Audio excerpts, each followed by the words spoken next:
छोटा गुरवा नहीं था, बल्कि ये जिन्नात का एक बहुत बड़ा और ताकतवर लश्कर था जो दुनिया के मुख्तलिफ कोनों से खींचकर आज इस वीरान वादी में जमा हो रहा था।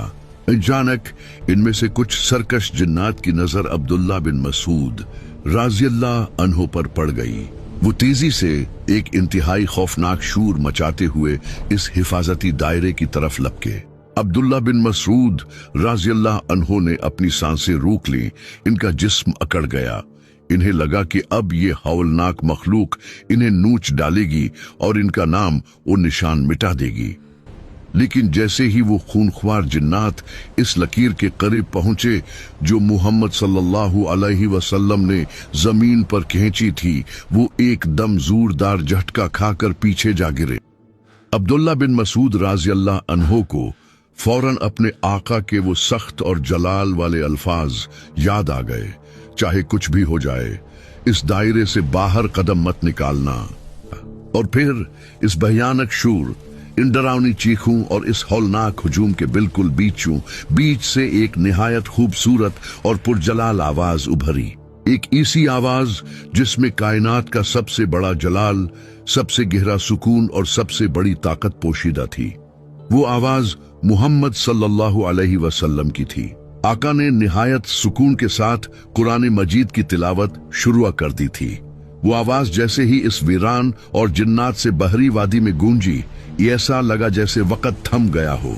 वो जिन्नात जो अभी तक बेकाबू शूर मचा रहे थे, जो तबाही का तूफान बने हुए थे, कुरान की पहली आयत कानों में पड़ते ही इन पर एक अजीब सी हैबत और लर्जा तारी हो गया। मोहम्मद सल्लल्लाहु अलैहि वसल्लम निहायत बुलंद, साफ और पुरजलाल आवाज में अल्लाह का कलाम पढ़ रहे थे, और इस कलाम की नाकाबिल तस्खीर ताकत का जिंदा मंजर अब्दुल्ला बिन मसूद राज़ियल्लाहु अन्हु अपनी आंखों से देख रहे थे।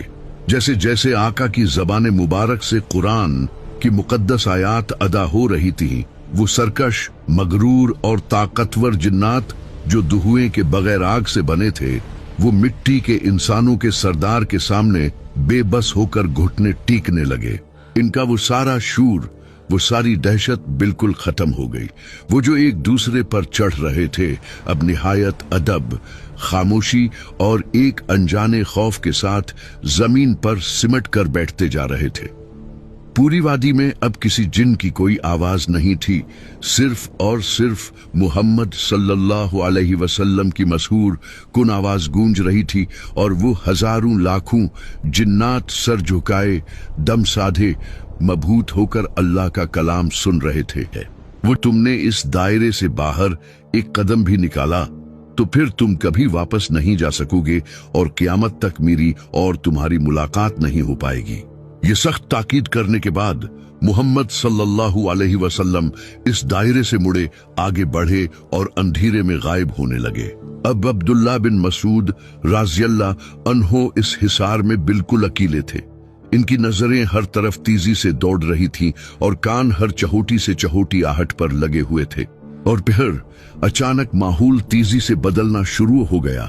जमीन के अंदर से और आसमान से अजीब और गरीब सरसराहट और ऐसी भारी हैबतनाक आवाजें आना शुरू हुई जो किसी इंसान या जानवर की नहीं हो सकती थी। अब्दुल्ला बिन मसूद राज़ियल्लाहु अन्हु ने महसूस किया कि जैसे काले बादलों के गोल तेजी से उड़ते हुए इनकी तरफ बढ़ रहे हैं। वो लैलुल जिन थी, यानी जिन्नात की रात। अनदेखी मखलूक के बेशुमार लश्कर जमीन पर उतरना शुरू हो चुके थे। अब्दुल्ला बिन मसूद राज़ियल्लाहु अन्हु ने खुली आंखों से देखा कि अंधेरे में काले, हैबतनाक और खौफनाक साए, जिनकी शक्लें वाज़ेह नहीं थीं, लेकिन इनका वजूद दहला देने वाला था। वो उड़ते और तेजी से दौड़ते हुए इसी जगह की तरफ जमा हो रहे हैं जहां थोड़ी देर पहले मुहम्मद सल्लल्लाहु अलैहि वसल्लम गए थे। इंसानों और जिन्नात की तादाद इतनी ज्यादा थी कि एक अजीब सी गूंज और शूर पूरी वादी में फैल गया था। ये शूर और ये मंजर इतना दहशतनाक था कि कोई आम इंसान होता तो शायद इसी वक्त दहशत से मर जाता। लेकिन अब्दुल्ला बिन मसूद राज़ियल्लाहु अन्हु इस दायरे के अंदर जम कर बैठे थे।